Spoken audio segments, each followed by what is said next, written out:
Welcome to Impact 10 from Movies That Matter, the show about the movies that help change the world. This episode is on sports movies, and there are so many Impact 10 sports movies, we narrowed it down to just those that feature a character breaking into a sport. Feel the rhythm, feel the rhyme, get on up, it's bobsled time. If you recognize that line, you've probably seen Cool Runnings, which is the movie I'm going to be talking about today.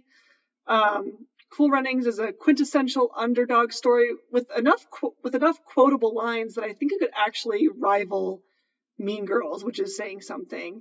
It's a based on true story about the first ever Jamaican bobsled team that went to the Calgary Olympics in 1988. I say based on a true story lightly because the movie did take a lot of liberties with, changing characters and plot points, etc. And the idea of an underdog story is not new, especially in sports movies. But I think part of what makes this movie great 30 years later is the characters, how they develop, and also, the unique situation and the barriers they have to overcome, which provides the viewer with a lot of hope by the end of the movie.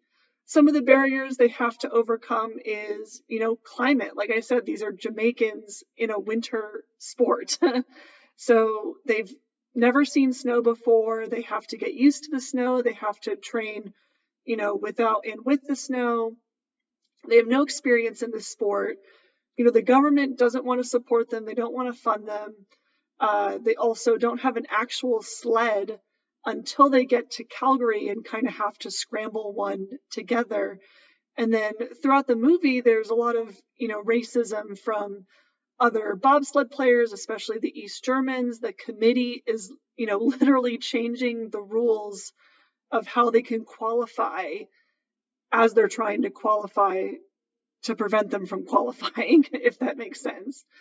And, like I said, because they're able to overcome all these barriers and still kind of succeed by the end of the movie, it gives the viewer a lot of hope while watching, because not only are we just watching, them increase their strength, kind of like a typical training arc, but we're also watching them, do so much more and accomplish so much more.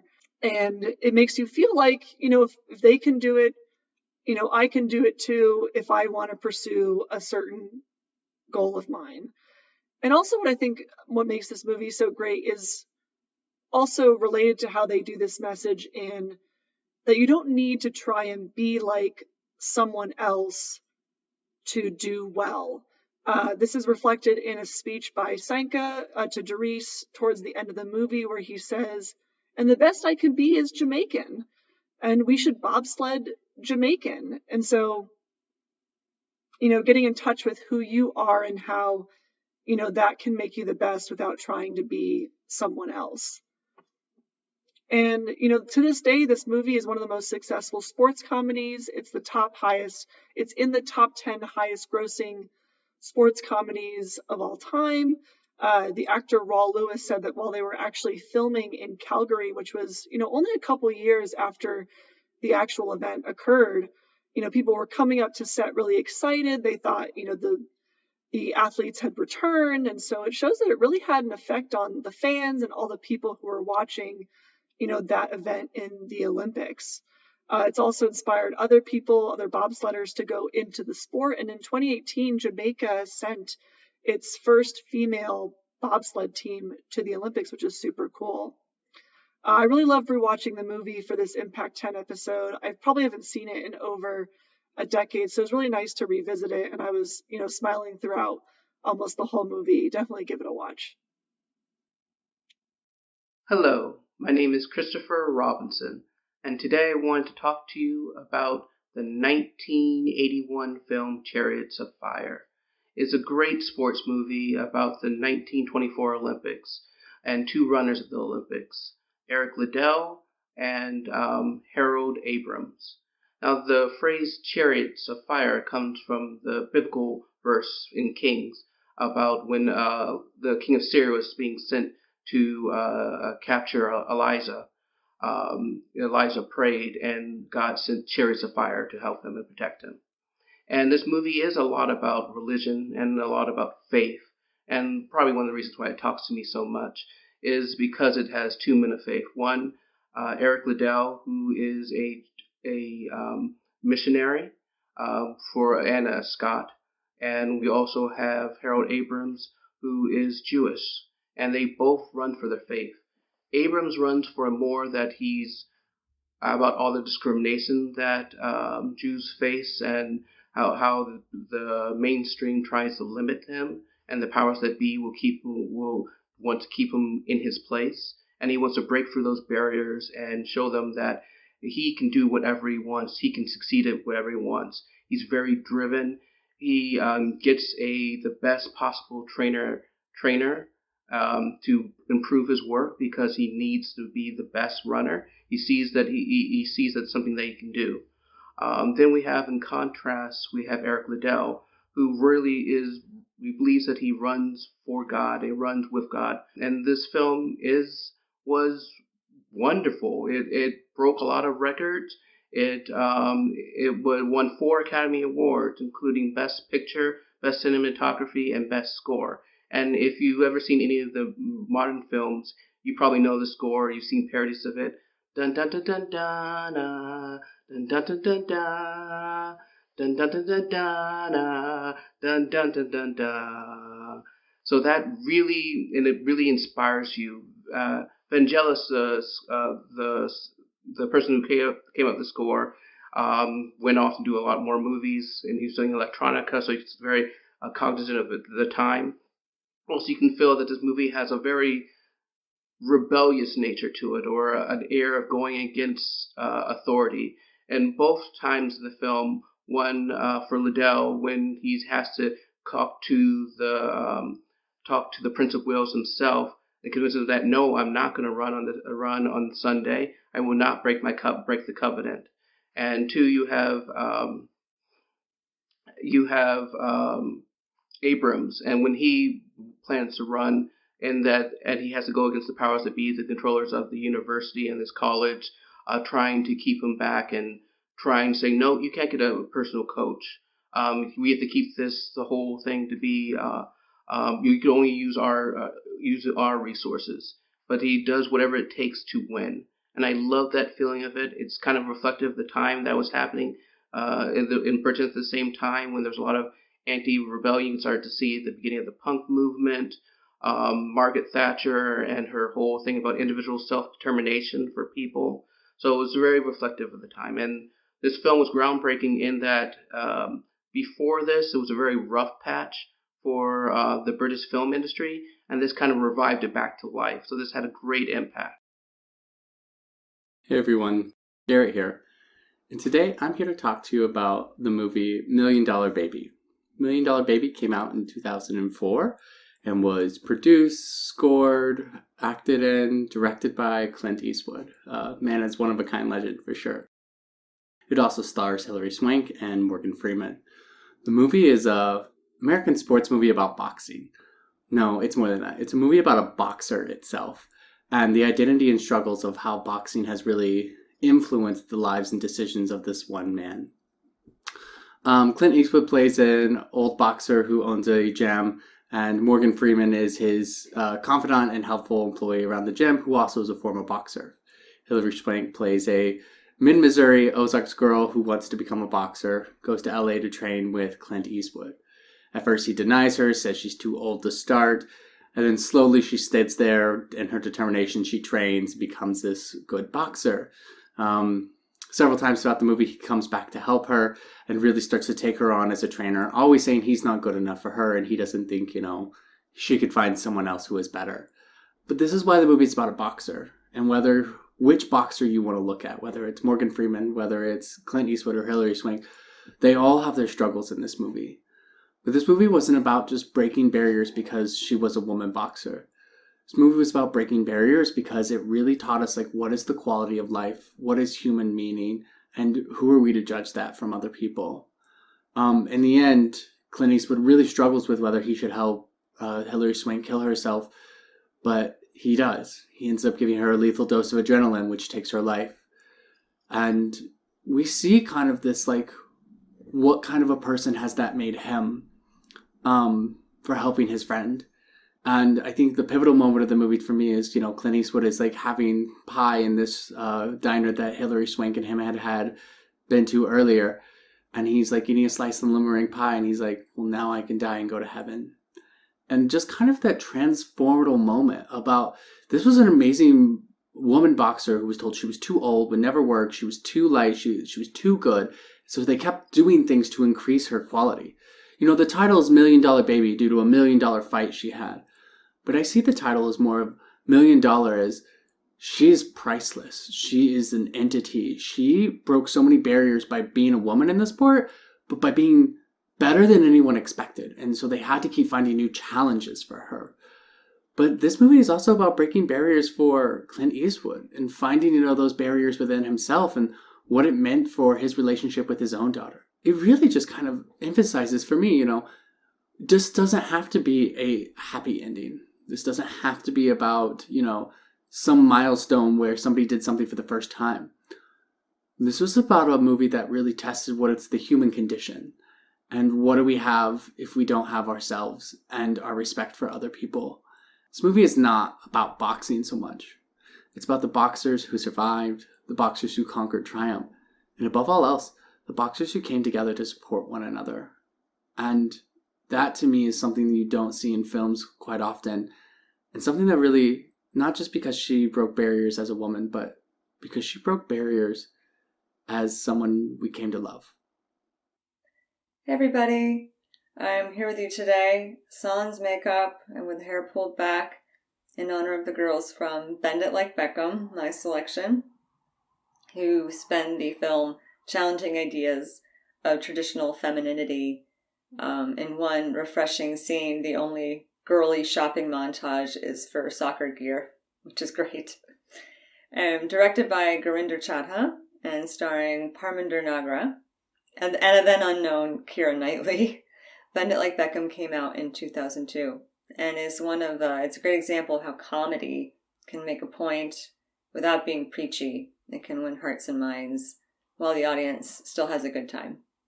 It's also a great example of the value of own voices. Chadha is mentioned that a lot of the movie is autobiographical and discusses a lot of intersectional feminism for one. So the characters break a couple of barriers. Jess Minder, the protagonist, is a Sikh, Indian, British girl, teenage girl, who wants to play professional football like David Beckham. So the movie deals with her challenges with gender roles, racism, and integrating her, being first generation immigrant and integrating her culture into her life, like her country and her culture, her heritage, her family. It never vilifies her family, which I think is great. She's just, she really loves them and wants to make them proud, and hence the very real dramatic tension for what she wants versus, for her own life versus making her family happy.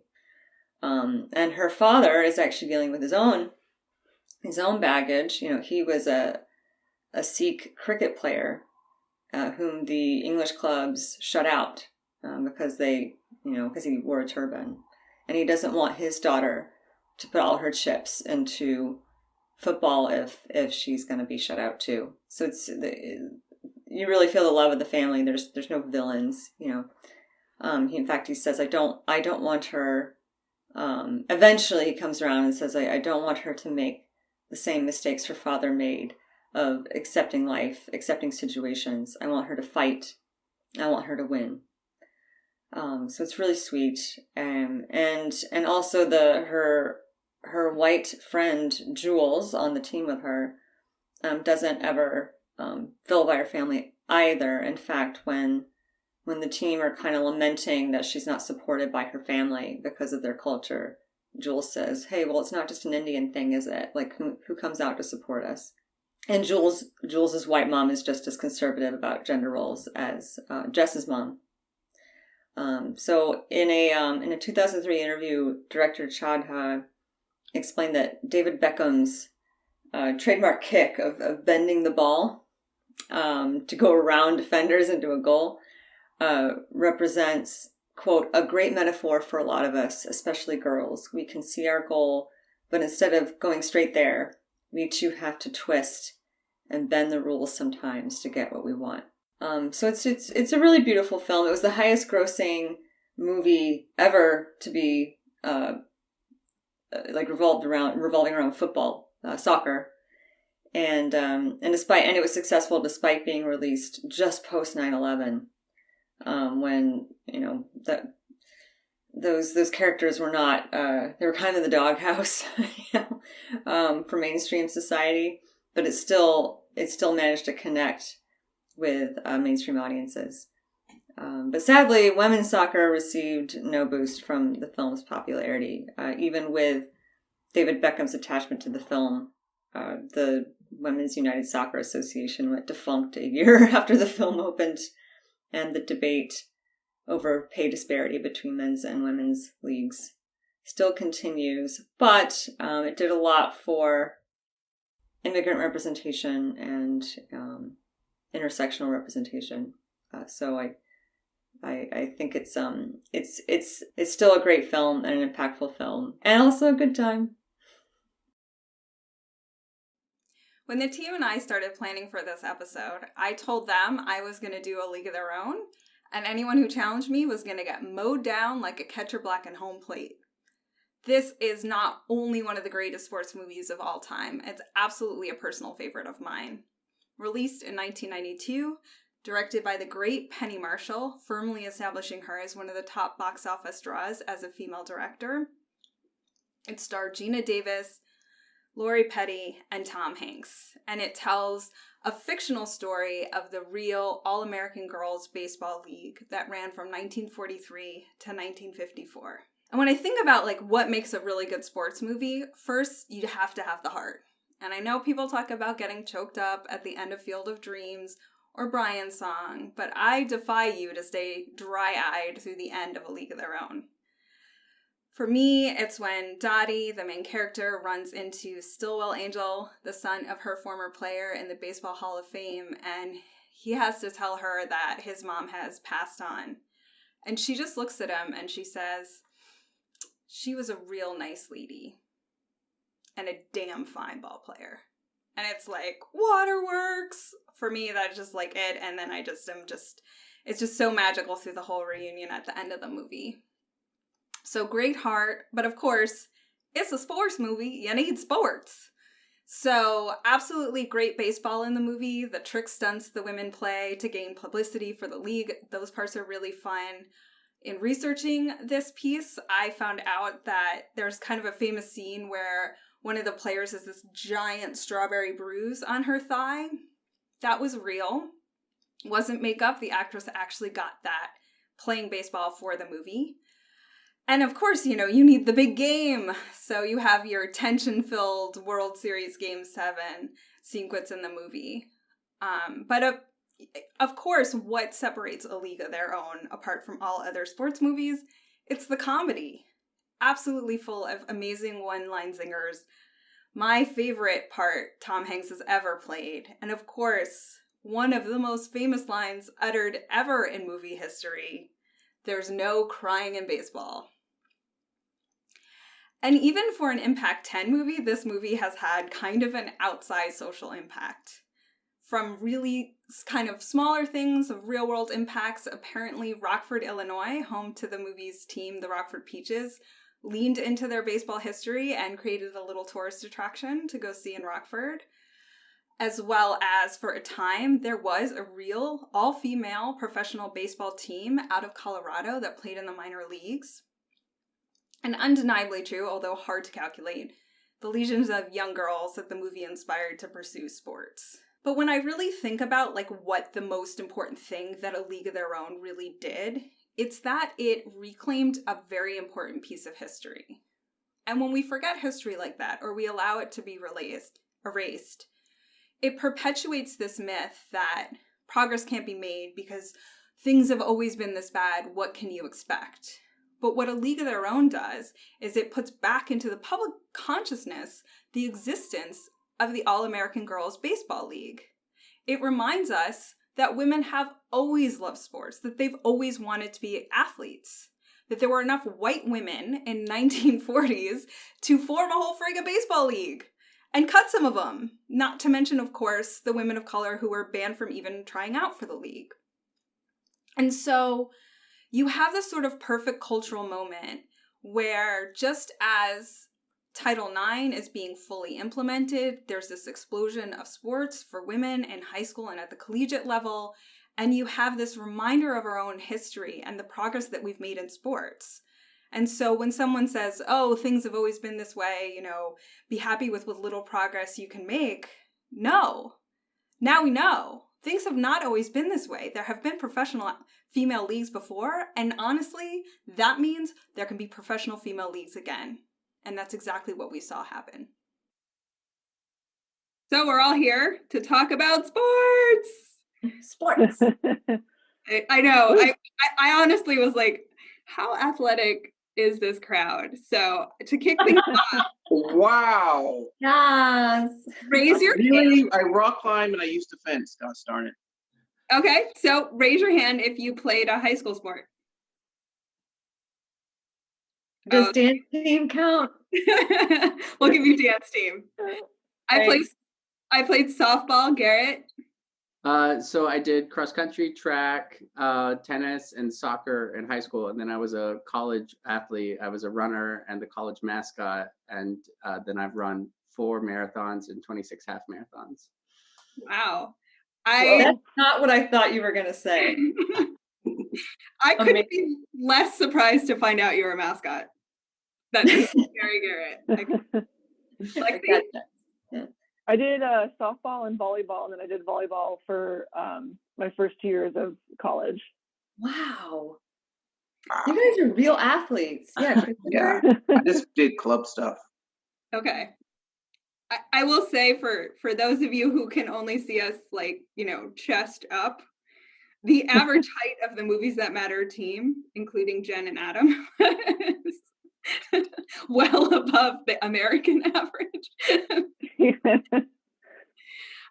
So kicking things off, I think that like I wanted to know, because obviously I played softball, so that's partly why A League of Their Own had such big impact on me.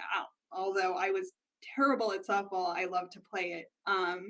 So I guess when you think about sports movies and we think about our selections, like what are the things that you think are the resonate so strongly with sports? It's definitely, I mean, the buildup I think is the biggest part of.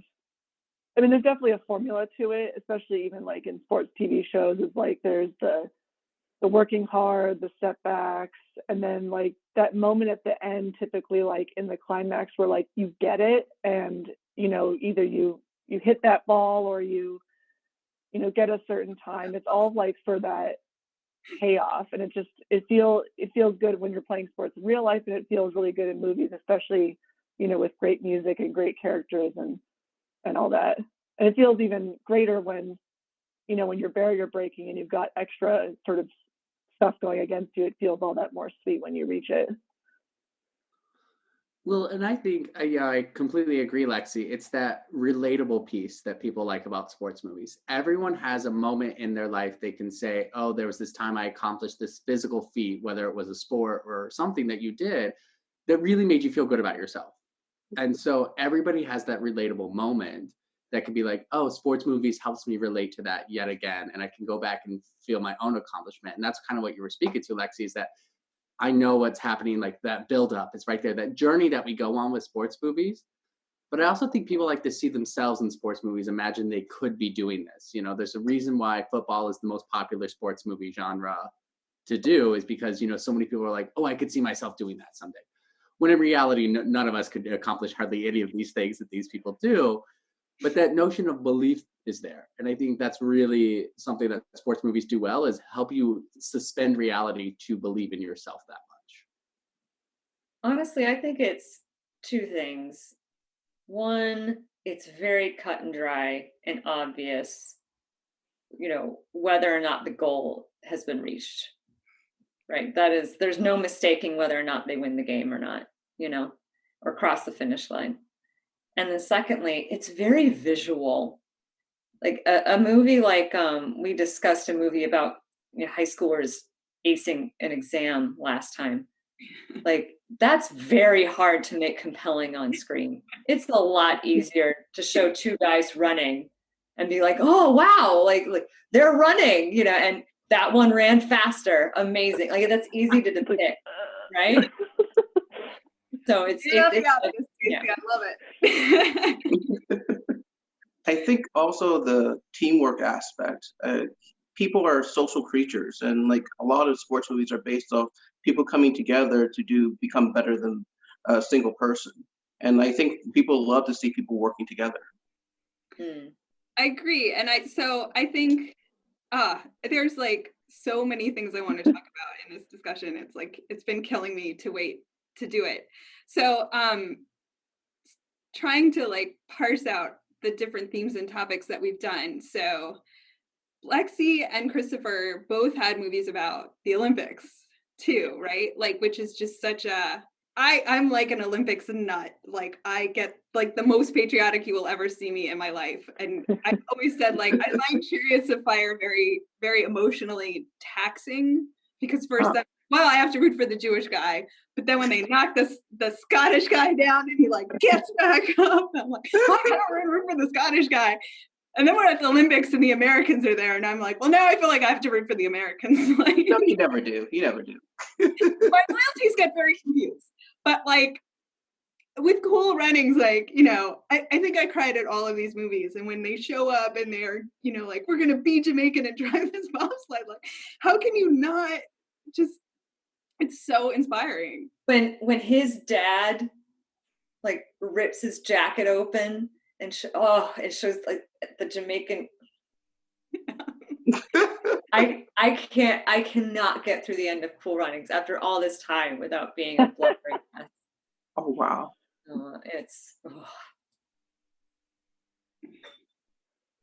Yeah, especially with the Olympics kind of going off of teamwork, it just makes you feel so together and so communal that it just gives you this like all the endorphins you could ever want. Mm-hmm. But the Olympics is also a great place that like lets us put the real world on pause. Right. And really engage in the it's more about the sport itself, right? Like the entire outside world put on pause. No matter what happens after they win their sport, no matter what happens the next day in a different country, the entire world is all tuned in to this one event to be like, we're here for the sport. We're not, everybody claims, we're here for the glory, we're here for the, nation, whatever. That's a lie. When somebody does something great in a sport and we all get to witness history across the world, that's a shared event. And that is teamwork in itself. That is the pride we get to relive. That is something about like the Olympics that is always so powerful to me. It's like the entire world gets to live in a shared reality moment together that is positive, that is uplifting, that is showing everybody it's okay to reach for your dreams. Look what happened. And then when they shatter a record that no one even thought was possible, right? And then the entire world is dropping in awe. And you're like, I just witnessed history. That to me is so cool about sports because you don't get that necessarily with other world events. You don't get that with other historical contexts because it's very situational based on where you're at. Sports draws people in a very specific way that we can all share in this communal bond.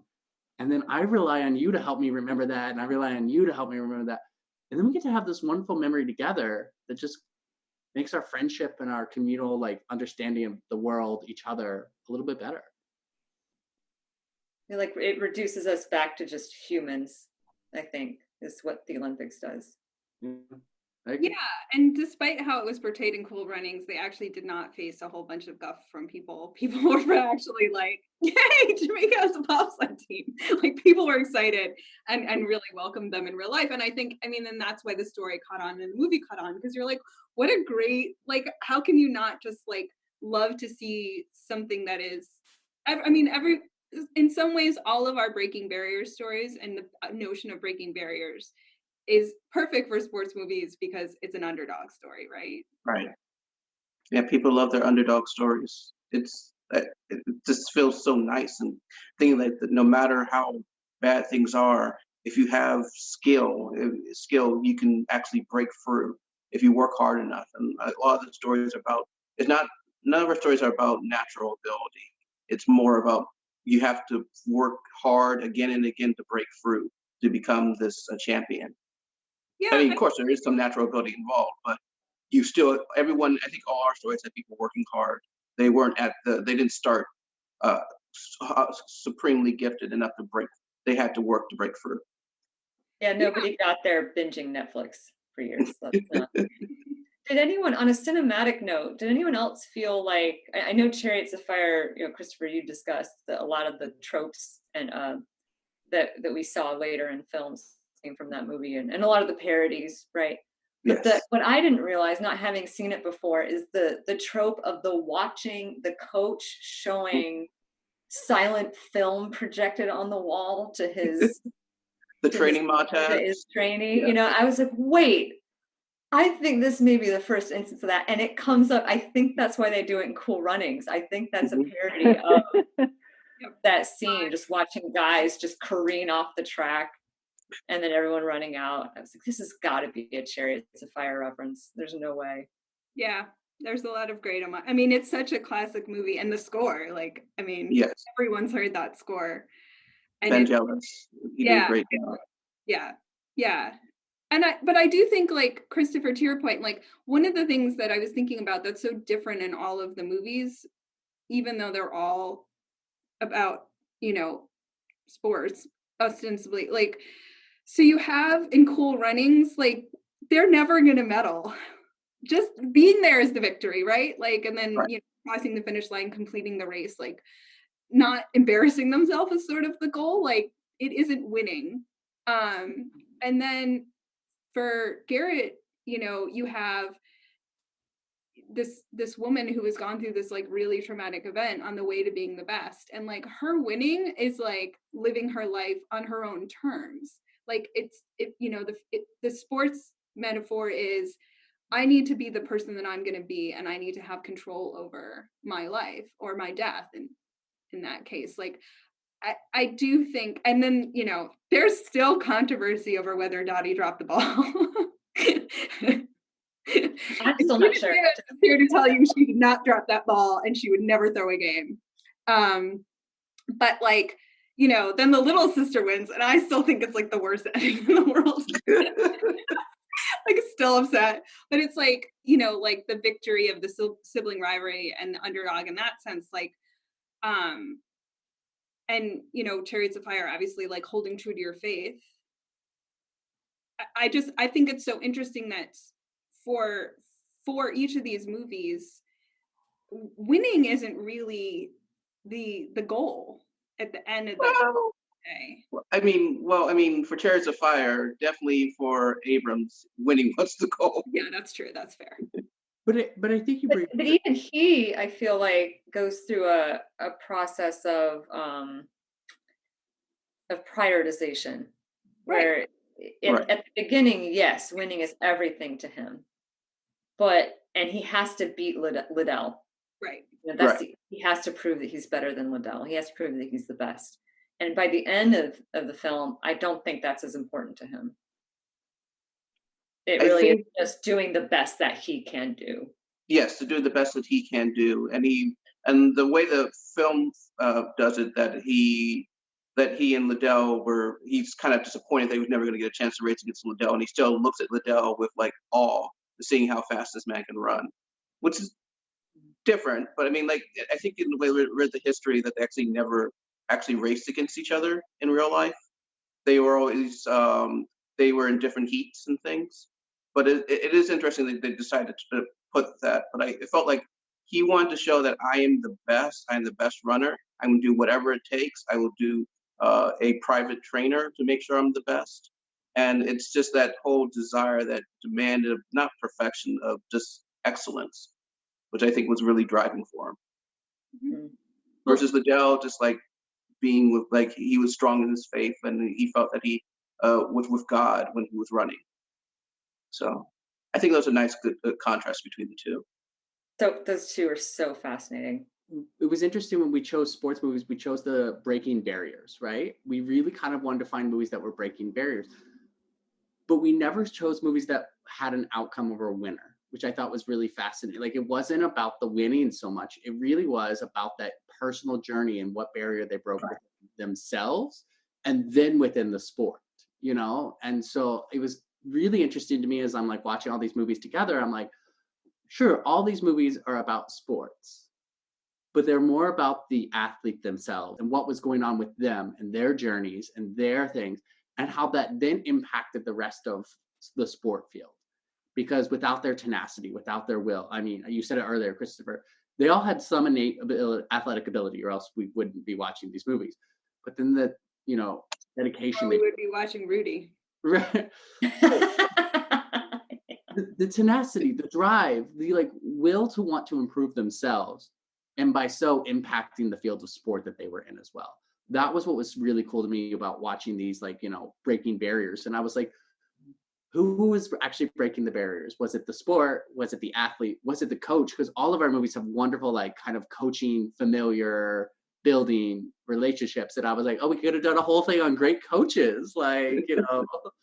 But that was what was really interesting to me. It was more about that, like, when I was watching it, I was like, they really broke the barriers within themselves. Nicole, you said, you know, to live life on their own terms, to do what they wanted to stand up to adversity. And look where that rewarded them and got them. And I was like, that's, you know, we talked last month about hope and inspiration, but you couldn't help watch these movies and cry, laugh, feel. You were there with them on every part of the journey. And that's something I don't know that I've had experience when we've been doing movies that matter. Because there's some movies you're just like, okay, you know, sure, I'm here for it. But like this one, I felt like we were all kind of drawn in. And that's why we can talk about this one so much more, is because, like, oh my God, there wasn't a bad movie in the bunch. And there wasn't a movie that you didn't feel connected to in some way, shape, or form. Like, if you didn't cry at least one of these movies, you're heartless. So That would be me, but I don't cry at movies. crying on the inside, right, Christopher? Sure. Yeah, I will say though, like, the having to talk the coach into it did get a little repetitive through all of our selections. That's one thing I was thinking about when I finished watching. I think Chariots of Fire might be the only exception. Is like, yeah, every coach had to get coaxed in because, you know, they're girls or they're you know, they had an injury, and like that's the only reason that, like, they're even, or their client left them. Like, that's the only reason they're here in the first place. So then they also still develop this, you know, great relationship, and then some of them, you know, stay on to keep coaching the girls team. So it's growth within the player, but also there's some growth within the coach happening as well within these movies. Especially Garret touched on this with $1 Million Baby a lot more. Yeah, and I think that was like, we saw a transformative, like, he knew he probably wasn't the best fit for her because he wanted her to excel more.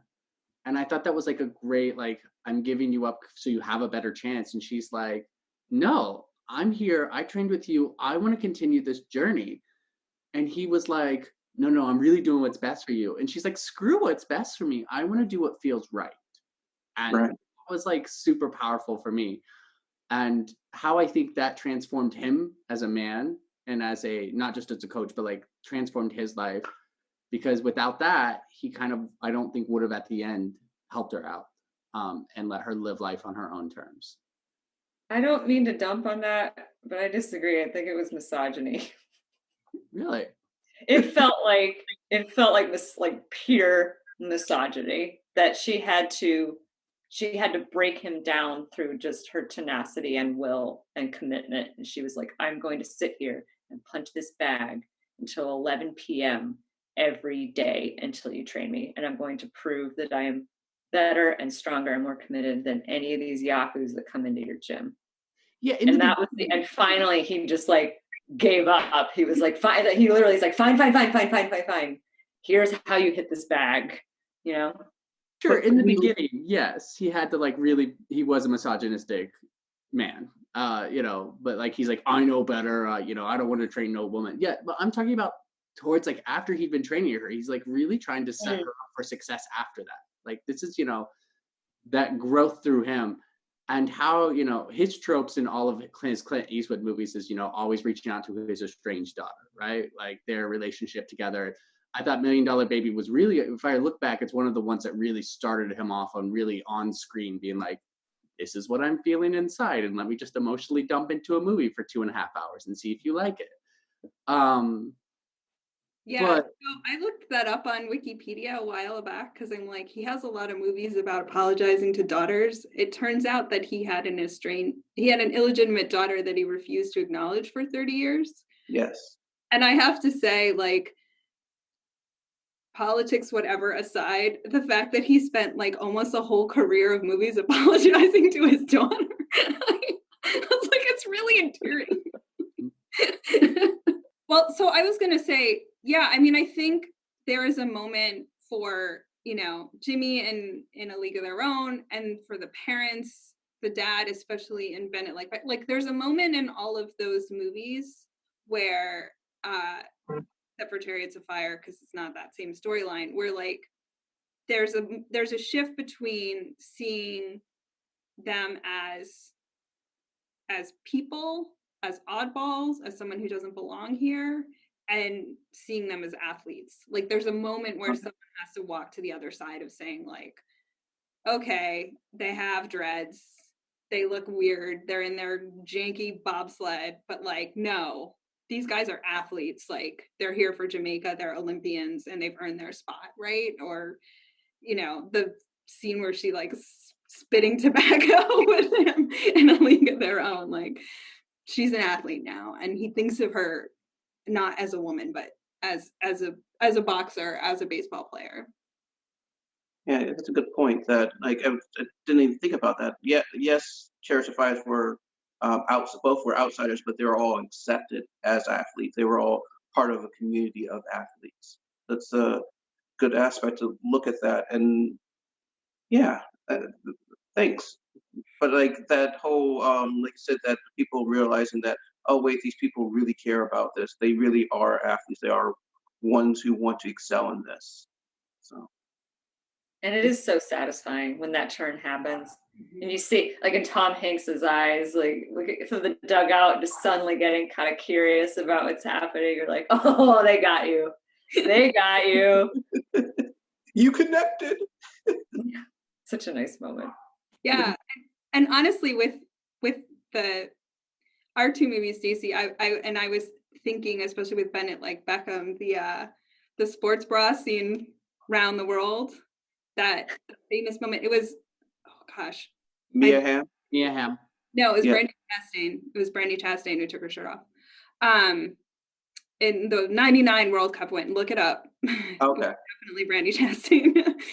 And that like, wait, this isn't okay. A woman's not allowed to take her shirt off. And then the collective like moment when we were all like, yeah, she's allowed. She's allowed. Like she's You've earned it. Celebrating her victory, and this is what athletes do. That kind of disheartens me too, that we have to have those movies where we have to have that turnaround too. Like none of our movies didn't have that real turnaround where they were finally seen as like legitimate athletes.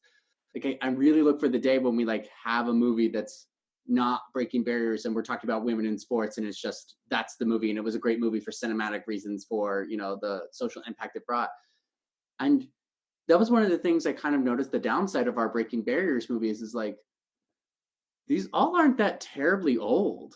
These movies are like still, and we're still seeing, like, think of today, like the recent breaking barriers in sports or whatever, just in the world events that haven't been made into movies or whatnot. We're still like fighting for equality in sports, and a male cisgendered mostly heteronormative similar looking race people. And it's kind of like, we have this huge disparity in sports still. And I'm like, when do we stop having to break barriers? Like, how do we get there, without it being like women in sports or a person of color in sports, or, like, when do we start like looking at people and be like, oh, they're the athlete. Oh, and they're a woman, and they're, a Jamaican bobsled team. Like, when do we start with that? And that kind of like came on the tail end of, as I was like really wrapping up our movies. I was like, this sucks that we have to call this breaking barriers because we don't have a wide acceptance of this yet. And like the fact that we're still making movies about like, here are all these, great feats of sports that we're doing, but I'm like, it kind of made me also ponder. It's like, we're here for social change and social impact, right? Like that's what we're trying to engage in. And if we're picking up and engaging in this, I'm hoping that maybe it just becomes a more widespread notion that people are like, okay, well, I don't need to see women breaking barriers. Just show me a sport movie about women athletes as well. And when we've had a female president, Yeah. like it is a problem. It's still a problem. Like women still have to break barriers in sports because they have to break barriers every friggin' where. right. They're not, and same with the other groups, right? And to your point, it's so depressing that it's still an issue. I mean, I never think it. I guess I'm all coming from the perspective that I don't think it'll ever not be an issue. So it's just something that you just need to accept. I mean, things have changed over time, and if you look at a lot of the movies were period pieces. So like, all the ones we chose were period pieces. So there's a certain belief that we have advanced more than what was currently at that time. So I think that shows it. That shows that hope that we can look back. Oh, that's how quaint that they were so discriminatory at that time, and we can say, well, we feel better about ourselves because we're not that bad now. But Right. like you said, I think when the in the sports realm for breaking barriers, one of the biggest barriers that we're going to have to deal with in the upcoming future is trans rights in sports, and that is coming down. I mean, it's here, and there's a lot of fight around that, and that's going to be I think that's going to be an interesting time to see how we get how that advances and people becoming more accepting. Hmm. And also the next round, the next genre of these movies may include folks like I need my Colin Kaepernick biopic, honestly. Like when we start discussing like athletes using their platforms to advance social issues and being persecuted for that. Like Colin Kaepernick broke a barrier, but he was the first one. He was the first one through that wall. Well, and he this paid recent the wall, price. yeah. So Yeah, I think it's tough. I had complained about, I was on Facebook after the Super Bowl and people were like, who's the greatest of all time? Is it Tom Brady or is it Michael Jordan? And I'm like, it's obviously Serena Williams. Why wasn't that one of the choices even? You didn't even think about picking a female athlete, but Well, and for me, yeah, I was the same way, Nicole. I was like, where's my movie about Simone Biles, who literally did, events and tricks and been done before. Yeah, like they couldn't be scored because they were too dangerous for other athletes to even try it. I'm like, so you're telling me you're going to make her do something less because she's so good at it, you don't know how to score it. Right. I honestly She breaks the system. Right. I'm like, how do you make a movie about Simone Biles and then the only person who can do any of the stunts in the movie is See, that was... I'm like, I guess, maybe you added a little CGI. I'm like, I can't. It's got to be CGI. Like, it can be done. Or you have Simone Biles come do all of her own stunts, like at age whatever. Yeah. Yeah, I kind of agree with Christopher that I think, at least at this point, making a movie about, someone who's a woman or, not white or something like that, it's almost partly a disservice to not include the things that they have to go through because it is still very real at this time, unless you're maybe doing like fantasy sports. And while this wasn't a sports movie, I think part of why people felt, or why a lot of women felt a connection to the first scene in the first Wonder Woman movie where they're on Themyscira and they're like doing the archery and they're fighting and stuff like that. It's like, because it's more fantasy based, it's like that's the moment where you can truly feel like, oh, we're just seeing women fight and that's what they do, and that's so cool. But yeah, unfortunately, until how many years down the line it's going to be, I don't know, we're still going to have some remnants of racism, sexism, in these movies, even if it's trying to be as more regular as possible, if that makes sense. Yeah, I 100% agree, and I wasn't trying to take away from the struggles that women, people of color go through. That wasn't my intention. If that's how it came off, I was more just like, we watched these uplifting hope movies, and I was like, yeah, great. And then I was kind of like, oh, we all stayed away from. I mean, we made it a group decision to stay away from heterosexual white men movies the best that we could that didn't have like some diversity in it. Whether it was whatever. And I was kind of like, yeah, but then we're going to get another football movie next year about like this white football team doing like one nice kind thing. And you're like, okay. I guess to me, Yeah. though, in terms of the like, there's never going to be an end to breaking barriers. Sports movies is, I also think like there's going to be more barriers to break, right? Be it, the first great deaf athlete, I mean, like there's always different kinds of people who can break into sports too.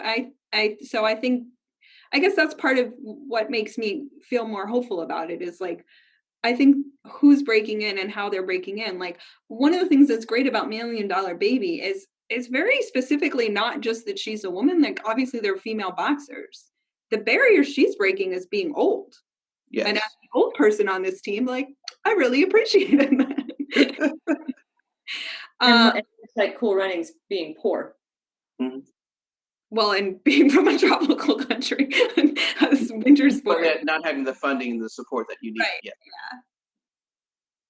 And so, sort of a common thread I found in a lot of the films too was, as far as identity goes, was them reconciling their competitive drive with their backgrounds, right? With the other aspects of their identity, so whether it was, in Cool Runnings, having to, fully self-realize their Jamaicanness and their Blackness in order to, and that had to happen first before they could excel. They couldn't keep trying to be Swiss, which is like a metaphor for internalized white supremacy, right? And or in what else have we got? Oh, Bend It Like Beckham. She had to fully accept that she, submit almost. She had to, I think for the sake of the story, had to submit to tradition, to family, before she could move forward fully as an Indian British woman who was also a soccer player. And what are the other ones? Eric Liddell. Yeah. Being like, I am a Christian first.